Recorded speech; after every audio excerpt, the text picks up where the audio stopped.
very, very well. Dear friend of the program, dear friend of mine, and a guy that just texts me out of the blue and says, "Hey, you know what?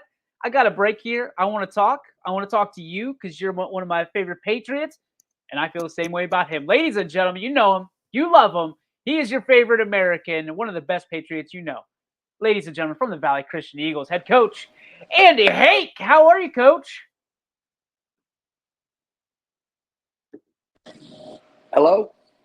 Hi, buddy. How are you? Hey, nice to hear from you, man. Good to Patriot hear here, from man. you. How's everything going? Nice to Dude, hear we're, from you. What's going on? Just we're stopped at wonderful. saw some friends at the Republican headquarters here. Thought I'd come over here and say hello to you. How's everything going, brother? We're good, man. What's new with Coach Hake? Just getting ready for St. Thomas Aquinas. Man, I love high school football, man. Week one's in the books. We had a tough one with Malvern the other day, but they're a darn good football team. Boy, they came out with this gunslinger. His name's Withrow, Okay. 6'5", Yeah, I six heard about five, 190-pound gunslinger, man. And they had these great wideouts. It was a great matchup.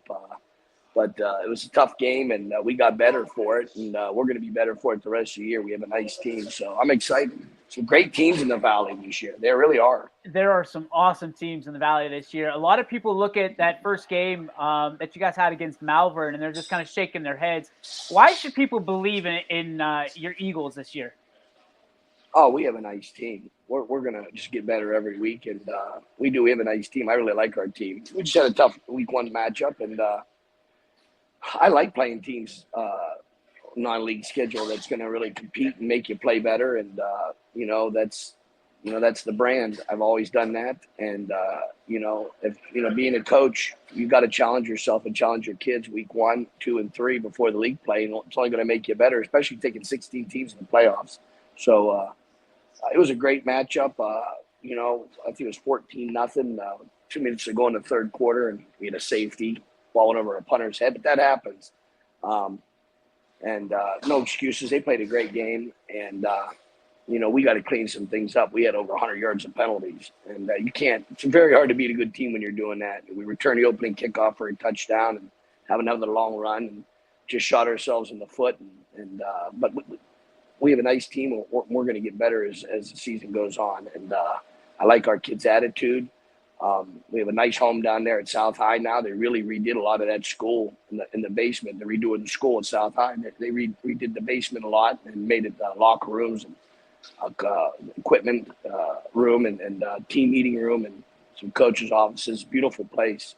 And things are just getting better and better for us. So this week, you let me know that it'll be a Saturday game. St. Thomas Yeah. Aquinas decided, hey, we want to play on Saturday at noon. So it'll be a noon kickoff for you guys. What are the Yeah. advantages to having an extra day to prepare for a team like St. Thomas Aquinas? I just think it's good it's been hot out. It's been hot out. So you know what? Most teams, I think, have been having to adjust equipment and times and things like that, what they're wearing on the field during practice and how much time they're actually on the field. Some schools have been canceled. So, we're just lucky that we get an extra day here to prepare and get better. And not just for St. Thomas, but for the rest of the season. How you doing, sir? And then just excited about moving forward, and they've been a struggling artist. St. Thomas, and I know Camel roughed them up week 1. Big plays, it was big plays, but we have to focus on us every week getting better. So you know what, this isn't a 1-game season. I told our guys, I said, hey, week 1, Clemson's playing Georgia, LSU's playing USC. Good teams play each other, and we had a 2-game series scheduled with Crestview, and the Western Reserve had a 2-game series scheduled with Malvern, and they each played 1 game, and for whatever reason or the other, we ended up with them, and they ended up with each other. So we didn't balk at playing them. We said, hey, we'll play them. They're a good team. We're a good team. Let's see how it goes week 1, and as the season progresses, we're going to get better and better and better. I got those kind of kids, and they respond to our coaching, and it's just a great group of kids. Good place to coach. What can you learn from a game like you had in week 1 against Malvern? I mean, You the learn rest of the a season. lot. You learn a lot because you know what, when you play a team that you're much better than, I don't know if you learn a lot sometimes. You learn a little bit every week about yourself, but when you play someone that's good and that can expose you doing some things, um, it's good because you can really learn your flaws and things that you need to work on and things that you're good at and things that you can really improve on. And our quarterback was 12 for 14 in that game.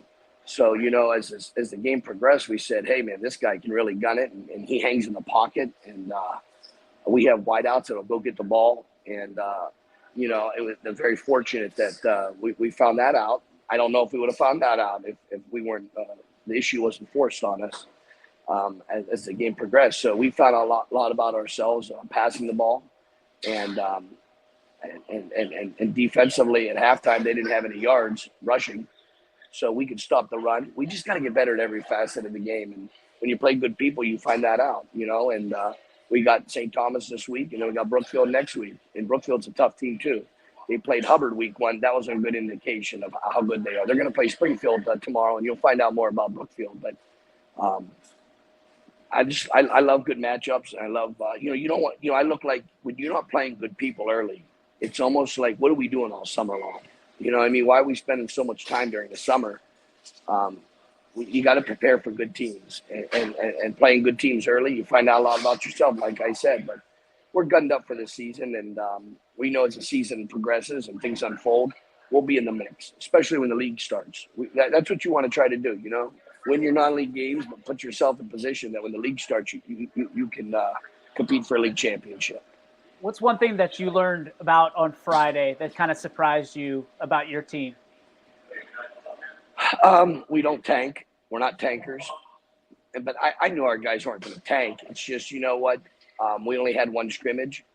And that preview game against Ridge, we had to clean a lot up. We did clean a lot up. Unfortunately, we didn't have a scrimmage before that. So, we played a team that had a lot of games under their belt playing together. And I had some new faces, and I just like seeing our kids play really hard. And, that's what it came down to. So, you know what? I think that as the season progresses, like I said, you pay dividends when you play good teams early. Hey, thank you. God bless you. And, it's all good. Thank you. But I do feel that, like I said, as the season progresses, we're just going to get better and better. And our kids are coachable. It's been hot. We've had great attendance all week. Are you at the hot dog shop right now? No, I got some pizza for the boys. Atta baby. That's what the old ball coach does. I got some Bruno brothers for the gang. So, there you go. But yeah, we love these guys down here. But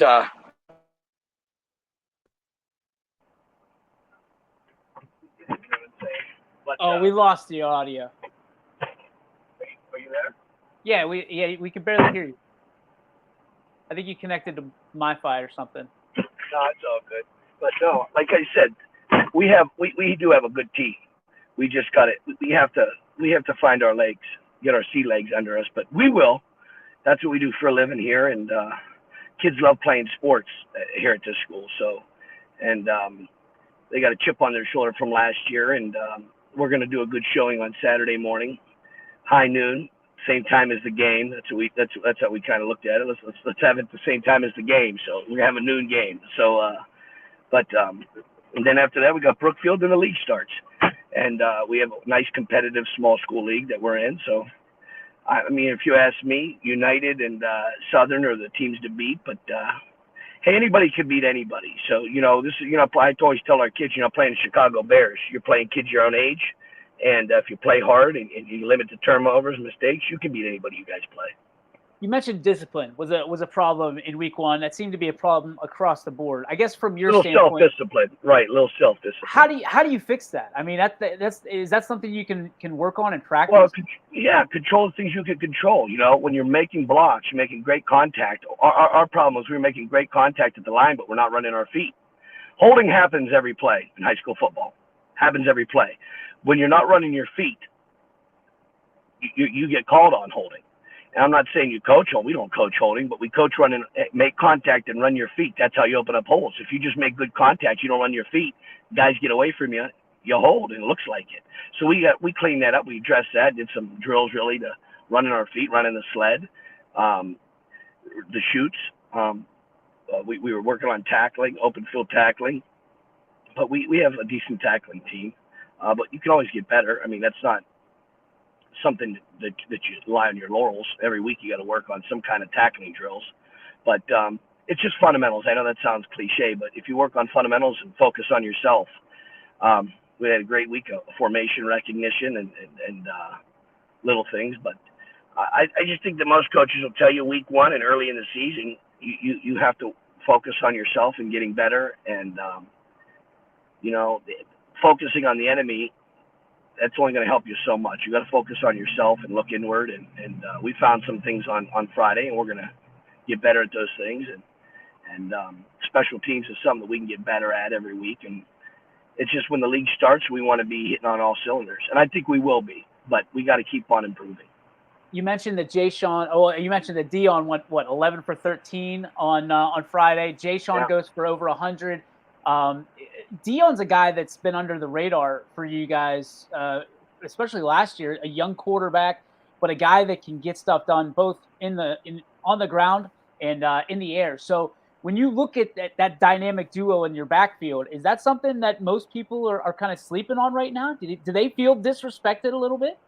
Well, we have a chip on our shoulder every week. I got tough kids from a tough town. I tell kids, every practice, you guys are from Youngstown. You represent Youngstown, and that's one of the toughest cities in the country. So you have to be some of the toughest kids in the country.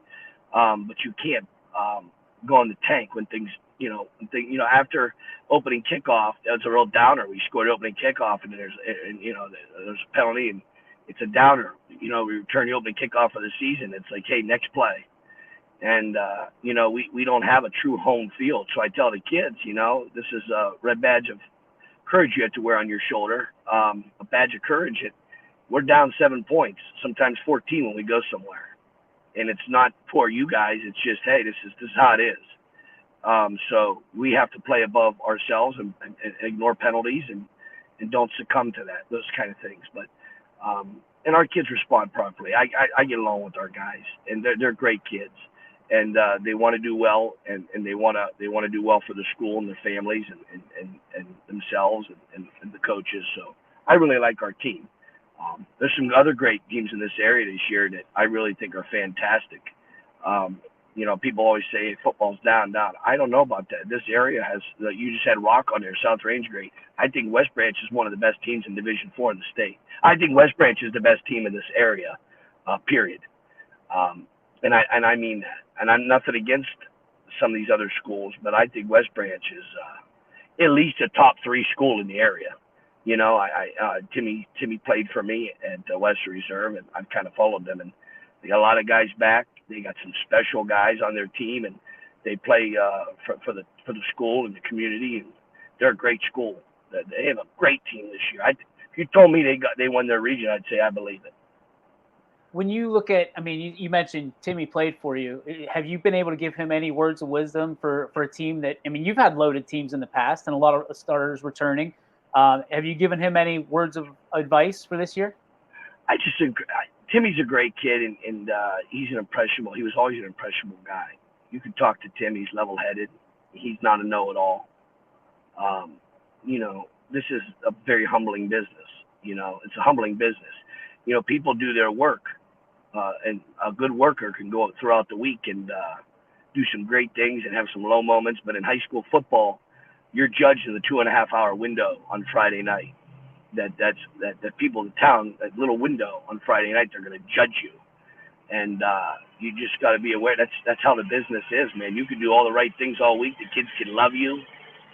They can practice their tails off. And then on Friday, you get blown out, and everybody says, what the heck? That coach don't know what he's talking about. Or kids aren't responding to him, and that's not the case at all. So, I've had conversations, a lot of them with Tim, but he's a level-headed guy, and he's done a great job over there. And, he was on some great high school football teams, and he went to Waynesburg and played for Shepis over at Waynesburg, and you got that perspective too. And, he's been coached by guys that I feel are pretty competent guys, and now he coached underneath some guys. Harris was there at West Branch, and I think that they're doing things the right way. They got a lot of kids out. They got the right kids too. You can have a lot of kids out and not have the right.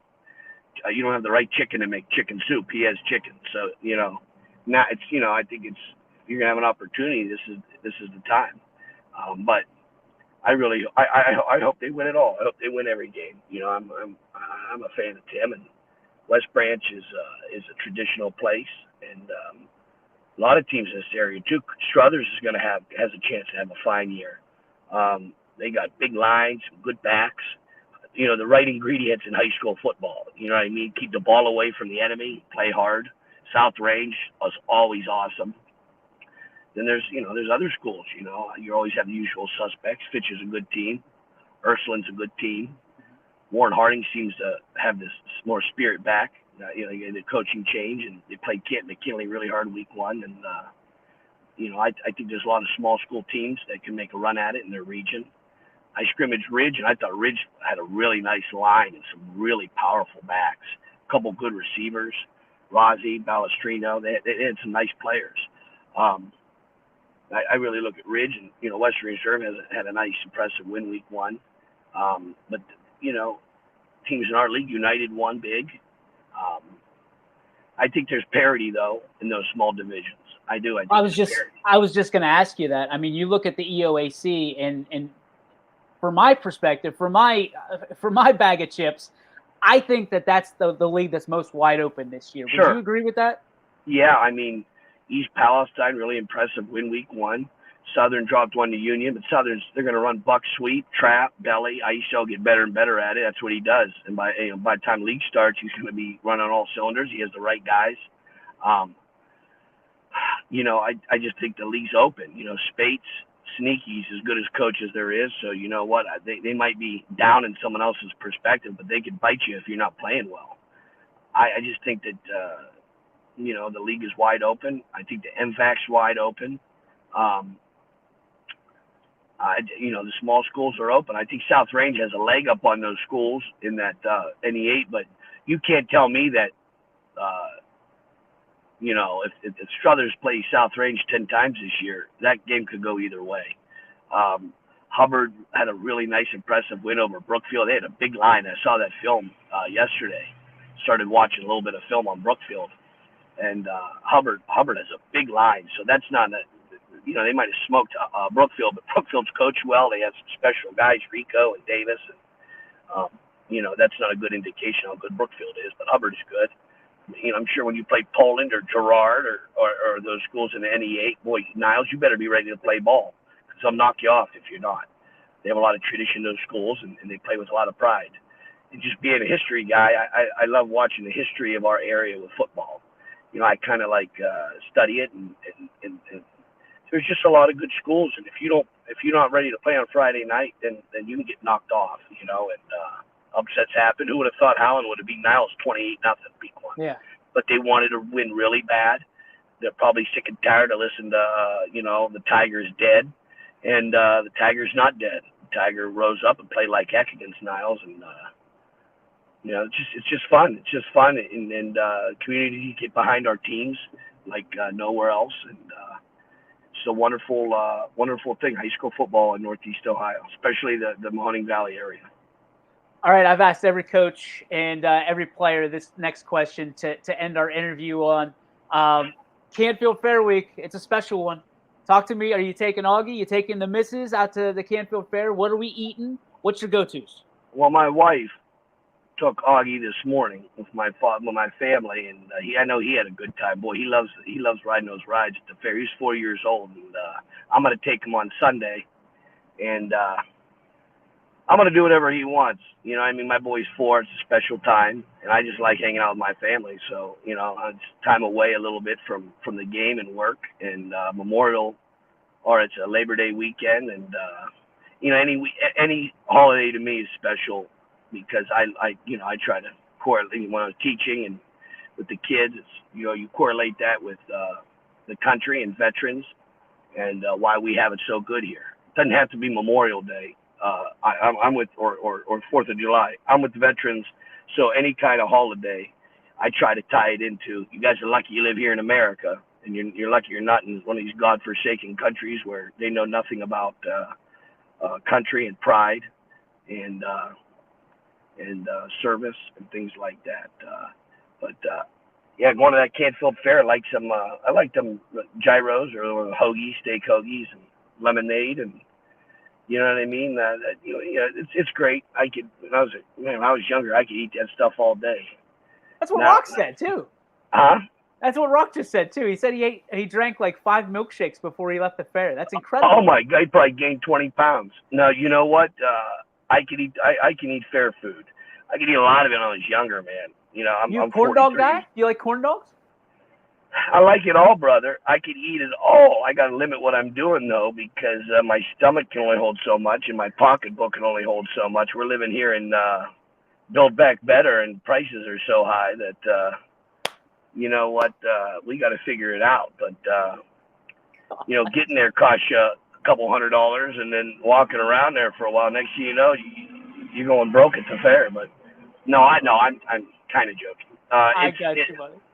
It's a great time. Everybody loves going to the fair, and it's a special place, that fair, because it's one of the largest fairs and most sustaining fairs, longevity-wise, in the country. And people from all over go to that fair, man. And it's really something else. But I appreciate that place, and got a lot of friends, man. I go there, and you see people, and it's a wonderful gathering place, not for just a community, but for the Mahoning Valley. They go to that fair, man, and if you don't want to talk to people, don't go to the fair, because you bump into everybody. It's a wonderful event. It's only once a year, so, Now, who do you think are some of the better teams in the area this year? I don't get a chance to talk to you as much on air when this started. Well, I mean, here's the thing. You're welcome anytime on the air. Oh, I love you. I know. You're an American legend, bro. I'm really excited about this year. I thought there was going to be, some really good teams and some really mediocre teams, but we're seeing a bunch of shades of gray in the middle, where there's going to be some dogfights. There's going to be some absolute dogfights. I like what the EOAC brings. There's a lot of people that are down on it, but I think there's a lot of levity in every game in the EOAC, and I think that's good for coaches like you. That's good for coaches like Coach Spate, Coach Ogilvy, Coach Dempster. I mean, you look at across the board, Coach Wright. I think our area is better, and obviously our ratings are better when there's better games. We didn't have very many of those. In week 1, Boardman comes to mind that I think surprised a lot of people. Big win against Kenston, man. That was a big win. That's amazing, right? You look at that good and you go, for okay, them, man. That's a good win for them. What can Boardman be this year? What is Fitch going to be? I mean, they planted an absolute licking on Euclid in week 1. So what is that going to bring to the Nest this year? And I agree with you. I think West Branch is one of the better teams in our area, in the region, in the state this year. So I'm looking to see what they're able to do. They break all kinds of records. I told him to go schedule Boardman, Fitch, and Harding week 1, 2, and 3. And he said, "You're crazy." I said, "Tim, you have a team that could beat them." And I know that's kind of like, well, you're biting off more than you can chew. And but you don't do that every year. You don't go play those teams every year. But I bet he could play with those teams this year. He could play with those teams, and if they're not playing good, he can knock them all off. They'd have to be playing well. I mean, how many years have we seen Canfield beat Boardman in a row? Well, they kind of whacked Canfield. I'm just saying there's parity. I hate comparing scores sometimes, but what else are you going to do? You got to compare a little bit, because that's how you get matchups, and that's, I think Timmy has a special group of kids, and West Branch can beat anybody in this area if things go well for them. You know what I mean? And you can't say that with every team. But I think Poland opened up some eyes as well. There's a lot of people that were down on Poland this year. They went in and beat Salem comfortably. But I've also heard that Salem looked really good. There's a lot of people in that South Range community that are a little bit worried this week about the Quakers coming to town because of the way that they handle. Well. Yeah, they're coached well. Hey, Ron John does a good job in Salem. Pavlansky does a good job in Poland. Those teams are coached well. They're going to come prepared. And then again, anything can happen. Hey, Poland has been historically one of the tougher teams. Yeah. It's a tight-knit community. They don't have open enrollment. They play very hard. They're socioeconomically in good shape most of the time. That matters. Same thing, it's like Canfield on Canfield, So it's like, hey, they're not going to be stinky no matter what. Hey, Canfield's not going to have a bad year. They just came out and they played a good team. Did you just You drop know, a stinky on us? A stinky? well, they're not gonna, you know, they're gonna stink, they're gonna suck. They're just not gonna be like that. You know, how do I say that properly? You know what I mean? But they're just not going to be like that. They're going to play hard, and it means a lot for those kids to play for their teams and their schools there. They're going to play hard, you know. And a lot of times it has a lot to do with, you know, two-parent homes. It has a lot to do with people aren't accepting, you know, poor play and letting that go. It's just not going to happen. You know what I mean? That stuff all plays into things, and to act like it doesn't is to be foolish, and it does play into things. So, you know, Poland's gonna have a good tough year, and same thing with Canfield. You know, it's that stuff ties in there, man. And I'm not saying it's the beginning and the end of it. I'm just saying that has something to do with it. And those teams are gonna have a good seasons, and I see Canfield bouncing back. I see Poland having a good year. I know Salem's coached well. You know, they got hey, you play Poland and South Range week 1 and 2. I give credit to Salem. It's like, hey, you're playing people. You know, you're not going out there and trying to find children of the weak, deaf, and blind. You're playing people that are tough. You're sharpening your claws. Yep. No, come on, man. And then you know what? You find out who the heck you are before your league starts. Yeah. So I think they also play Canton Central Catholic too. Salem does. So you know what I'm really excited for this week? And I talked to Dana about it this week. We're featured tonight on 21 at 6 and 11. I really, really am going to be watching Cheney and Struthers. I Cheney love has this a nice matchup. team. Yes, they do. Oh, dude, Cheney has some special guys too. 7 turnovers last week. Who had that? Cheney forced 7 turnovers. If they do, okay, they forced it. I was going to say, if they had 7 turnovers, they better not do that against Struthers. Right. Because Struthers has a big line, some great backs. They're well coached. They'll shorten the game. They'll run at your face, and they have a good defense. I'll tell you this. Struthers is one of the better teams in the area too, man. If Bam Bam can keep the ball on the ground and they're able to secure the football, Struthers is going to have a nice night. But if they have to put it in the air, if they force the ball in the air and that athleticism comes into play for Cheney, it's anybody's ball game. Cheney got some good athletes. Whew. And they're going to be flying around, and you know, they play that brand of football that's fast and intense. And if Struthers can match that intensity because of their line play, and keep the ball away from Cheney, advantage Struthers. But if, like you said, Struthers starts making mistakes, and Cheney's able to, they got athletes everywhere. They got them. Who's those 2 tall brothers? They got those wideouts. Who's those guys that were at Fitch last year? They're at Cheney now. Yeah, I think 6'6", 6'5". They're big boys. They're big boys. Big guys on the outside. Like, you can't come up with size. That's not. You can't come up with that. So you know what? You have to play your position. When the ball's thrown into the air as a DB, you got to make a break on the ball. And you know what? If you can't go for the ball because the guy's too darn tall, then try to rip his arms down. You got to use technique, because if you go for the ball, you know, that could be problems on those guys. And Cheney still has one of the most athletic quarterbacks in this entire area with Matt Jones. That guy's good, man. Yeah. That guy can keep you in a game, you know, and you can't let your guard down. You can be down 14 points. Next thing you know, you're down. You're losing 7. Or you got him by 14, and now you're down by 7. They have a 21-point swing. If you're not, Cheney's a good team, and that team they beat week 1 was a good team. Was it Akron East? Yes. Yeah, I played them when I was at Rain and East. That's a tough team. That's a physical team. Oh my God, that's a good team, man. And they've challenged Buchtel for that Akron City series the last decade. So you know what? Now, Cheney could have a good season, but then again, hey, they got to play people too. As you see this thing progress, it's great matchups every week. And always look forward to talking to you, buddy. Oh, you're awesome, man. No one's better for the area than you, man. You put kids on a pedestal and a platform, and you provide them communities and schools. I don't know about all that. I get to spend a lot of time with myself. I'm not that guy.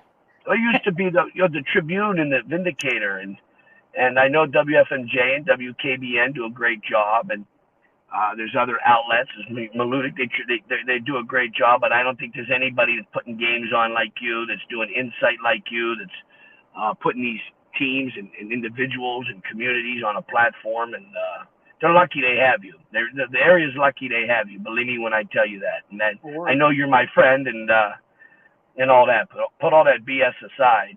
You know, if you're not around, I remember the last paper that the Vindicator wrote. They asked me, and I wrote some column in there, and it was the last sports one, and I said, you know, who's going to replace the Vindicator? Because the Vindicator was like a big deal for that. They brought our heroes to life. They brought these games to life, and a lot of sports in this area is credited for the news and how it's been presented. And you know, who's going to fill that void? And lucky for the area, you've been able to fill that void, and you do a good job. You do a great job. Well, and you're with the country. Because of that, I'm with you, brother. That's it. I'm always with you, man. Thanks for stopping by. I'll catch up with you real soon next week. Same time, same place. Hey, dream big, love your country, and I'm with you, pal. See you, buddy. Thank you. God bless you. There he goes.